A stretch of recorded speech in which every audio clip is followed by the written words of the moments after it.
points, kamay sa mesa. Top 4 answers are on the board. Saan ipinapahid ng bata ang kanyang sipon? Tara! Yasumiao. Saan? Damit. Sa damit! Survey, damit. Top answer. Oh, Yasumiao, pass or play? Final na. Play. Let's go. Let's play. Banjin, saan pinapahid ng bata ang kanyang sipon? Sa pader. Sa pader. Kahit hindi bata, ginagawa yan. Yung ilong mismo niya pinapahid niya, gano'n? Ganyan. Nandyan ba ang pader? Wala. Chinbu, saan pinapahid ng bata ang kanyang sipon? Sa kanyang magulang. Ano magulang? Sa magulang. Nandyan ba yung magulang? Wala, guys. You gotta get this, Chantel. Saan ipinapahid ng bata Final. ang kanyang sipon? Sa kamay niya. Kamay. Sige. Nandyan ba ang kamay? Uy. Wala. O, dalawa na lang. Yasumiao, saan pinapahid ng bata ang kanyang sipon?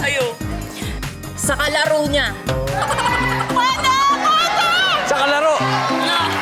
Nandyan ba ang kalaro? Wala. You have a chance. Wise, saan kaya pinapahid ng bata ang kanyang sipon? Sa bimpo. Lord. Sa katabi. Ohem. Sa tissue. Sa tissue. Okay? Oh my Venus. Saan kaya pinapahid ng bata ang kanyang sipon? Sa bimpo.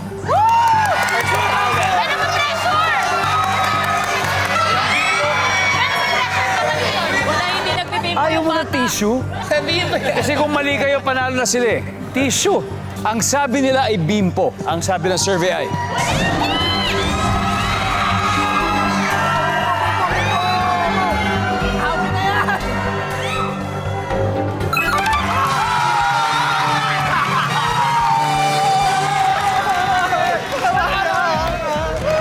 Tignan natin. Number 3. Ano ba hindi nahula? Number 3. Ganun lang. Anyway, ang ating final score, Esports Gamers 499, Esports Casters 0.